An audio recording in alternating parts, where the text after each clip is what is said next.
How to travel, cheap locations and accommodations. Step 1, book a flight. Step 2, plot your spots and book your accommodation. Step 3, make some friends and hit the track. Step 4, send it. All this, how to do it cheaply, and much, much more. After 5 years of traveling around the globe, visiting 26 countries, all whilst living away from home and having next to no money, I created this video to share some tips and things that I have learned along the way to help you get to those places, meet the faces, and have those life-changing experiences that you cannot find anywhere else. All without burning a hole in your wallet. So, you already watched the video I made about how to get the cheapest flights to wherever you would like to go. So now you've got your tickets and you're wondering, how do I find the best locations and the cheapest accommodation in that area? So let's get into it. We live in a world where the most beautiful places on earth are documented and shown on all types of media. Films, advertising, social media, travel blogs, all that stuff. If you don't have a bucket list of places to adventure to, then now is the time to make one. However, this is not going to be a traditional list. Log into your Gmail account and head along to your Google Maps. Type in your favorite spot in the world. For me, Craig Lockhart, a small swimming spot close to my hometown. And now I'm going to save that location. Simple as that. Now go look up the place that you want to travel and look for blogs with locations, Pinterest boards, filming locations of your favorite movies, restaurants you want to eat at, photography spots are good ones. You'll notice these when you zoom in more on the map, little blue pins with a camera logo. This is where someone has been to already and posted a photo of that location. Go through these and you'll find some insanely beautiful areas, often lookout points, waterfalls, famous landmarks, and other weird and wonderful things that are almost always worth a visit. I've been saving spot on my Google Maps for about 5 years, and I'll make this available in the link below or via my website. You can check out the link in the bio if you want to check out 2,000 plus groovy places from all over the world. As you are still planning your trip, your travel plans will begin to make their way into conversation. Ask people whether it's your Uber driver, someone on the train, your friends and family, places they have traveled to themselves. Ask them for the best spots that they've ever been and save them as well. Even if you don't plan on going there this time, because one day you just might, who knows. And then you'll be in this random place and you can just like, oh, look at the map. And then, wow, look, you've got all these awesome places to check out. Once you get to your travel destination, ask the locals about places that tourists don't know about. Excuse me, sir. Question. Do you know how to get to the Island of Death by any chance? Chances are they know a lot more than the travel bloggers and will drop whatever they're doing to show you an incredible experience. I did this in the Philippines on the island of Cebu, and they took me to this place, and it was the most incredible place I have ever been to in the world. It's such a great experience. It's important to note as well that when you go back to your own home country and you see an import wandering the streets looking lost, then this is your opportunity to help them out. Show them your favorite places, give them a place to stay if they need, tell them the stories of your country and feed them something that you can only find in your home. Make their experience of your country memorable, not just for them, but for you as well.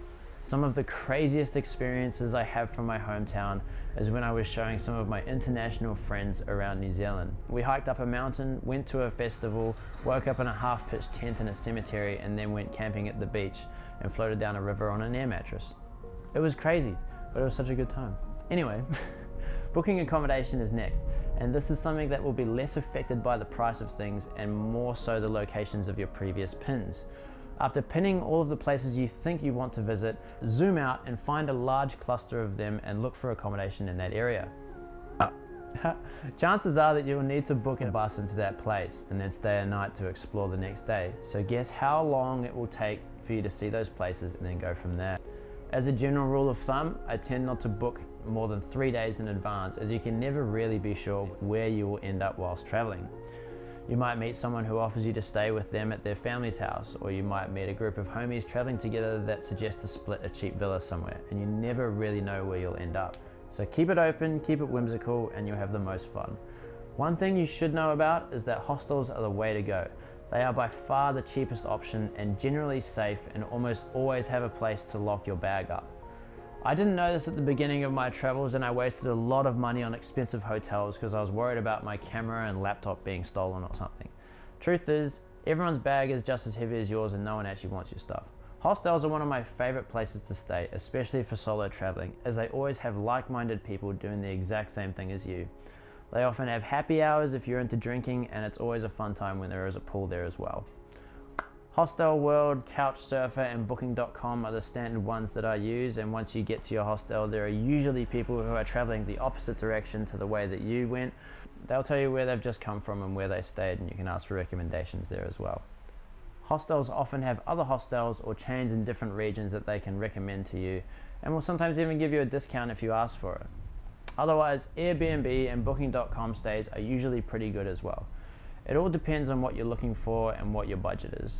A little trick you can try your luck with is calling the owner of the accommodation directly. And if you offer them cash in exchange for a stay at their facilities, more often than not, these booking companies take a large cut from anything that the owner actually makes. So they're usually pretty open to taking a bit of cash in hand. If it's the first time staying at a place I have never heard of, I would usually book just one night, and then you can always book more later and pay them directly for a cheaper price if they're open to it. This works best with family-run places as opposed to chains and businesses. Another thing to check for any place that you go to is the most recent reviews. If there are images saying it's not true to reality or the owner was rude and unwelcoming, then maybe pass. But the one big thing is if a single review says anything about bed bugs, stay away. It is not worth it, I guarantee you. Also, if you're in a hot and humid area, you might want to make sure that there is aircon. Regardless, reading the reviews are always a good idea, and I can speak from personal experience. After a very cheap flight from Greece to Croatia, I decided to book the first cheapest place I could find outside of Dubrovnik. I paid for it and I went to where it said the address was, and there was nothing around. I was in like this weird alleyway. And so I called the supposed owner, and 5 minutes later he showed up in a van and told me to get in. Here's a good travel tip: don't ever do that. Anyway, I argued with him for about 20 minutes and he said the accommodation was just up the road and he would take me there. I refused to get in and he only left me alone after I picked up a large stone and threatened him. I walked away with a rock in one hand and my phone in the other, and then I started reading the reviews to see that this dude had literally held people hostage until they paid him money. Literally like 30 reviews saying this man could potentially murder you, and all sorts of people saying he went through their bags, locked them in their rooms, picked them up in a van and wouldn't let them out. So yeah, read the reviews always. I'm not really selling the idea of hostels with that last one, hey. However, this is the only negative experience I've ever had with hostels. Every other one has been welcoming, fun, and full of good people from all walks of life. Hostels are great and super cheap, and I could not recommend them enough. And if you are a lady out there traveling this great world on a budget, most hostels have rooms open only to women to keep you safe and accommodate for you personally. I did also notice plenty of hostels and accommodation options throughout Asia that looked amazing and were very well priced, and when I got there, I discovered that they were only for women. So I had to go find somewhere else, but it was cool to see. If traveling solo as a lady is something that concerns you, just know that these options are available to you. Another option is those pod capsules you can sleep in. Whilst this is a fun thing to try out, they are essentially just automated hostels and often don't have a common area or showers, and are usually more expensive than a hostel anyway. I did do this in Singapore when I had a 48-hour stopover, booked a capsule, locked my big bag in it and wandered around for a bit. Came back, had a sleep, then went to the airport after that, and it was really nice. I would highly recommend. They feel roomy, comfortable, and they are very well ventilated. Dude, that thunder is wild, dude. Personally, the places I stay are usually more dictated by the things I have plotted on my map, so that I can visit them easier, and the extra money that I don't have to spend on visiting those places can be spent on a nicer stay. At the end of the day, it is literally just a place to sleep, like your eyes aren't even open to enjoy it anyway. A bed is a bed, and if you're particular about that, then traveling is going to cost you a lot more, and that's just how it is. Another thing you can do, if you're game for it, is to book a sleeper train or bus. These can be expensive, but it's especially good if you're wanting to visit a new place that is 6 to 12 hours away. Jump on a train or a bus in one place and do your best to sleep whilst moving, and then wake up in a new place. The only downside to this is it can be a rough night's sleep, and you usually arrive early in the morning and can't check into a hostel or hotel usually until after 2 p.m. So you save a day, but you lose a day. It's a weird one. Anyway, join me next time where we talk about transport options and making friends whilst traveling. And if you haven't checked out how to book cheap flights yet, then look at that one too. Otherwise, if you're in need of some inspirations of places to travel to, then go check out the videos I've already made of the stunning places I have been fortunate enough to explore already. Again, my map is available in the link below if you want to check out some 2,000 plus places. My name is Nathaniel, and this is Nathaniel's Life. Thank you for watching.